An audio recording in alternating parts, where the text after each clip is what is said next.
আজকে বানানো হয়েছে ভুনা খিচুড়ি। তো এখানে ভুনা খিচুড়ি, কুমড়ি আর আছে পাঁপড় ভাজা। আর বাইরে বৃষ্টি পড়ছিল খুব, তখন মনে হলো যে একটু খিচুড়ি খাওয়ার জন্যে। তো ভুনা খিচুড়ি, কুমড়ি আর পাঁপড় ভাজা, আর সাথে আছে আর একটা জিনিস, মিষ্টি, একটা রসগোল্লা, আর আছে লালমোহন। তো বৃষ্টির দিনে ভুনা খিচুড়ি খেতে ভালো লাগে।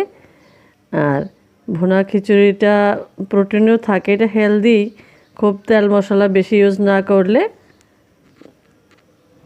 স্বাস্থ্যের পক্ষেও ভালো। আর দুটো মিষ্টি আছে, যদি পারি খাবো, না হয় দুটো খাবো না, কিন্তু খাওয়ার পরে একটু মিষ্টি খাবো। বৃষ্টির দিনে বিকালবেলা ঝমঝম বৃষ্টি পড়ছিল বাইরে। আর এই আয়োজনটা কেমন লাগলো সবাই একটু কমেন্টসে জানাবেন। সবাই ভালো থাকবেন, সুস্থ থাকবেন।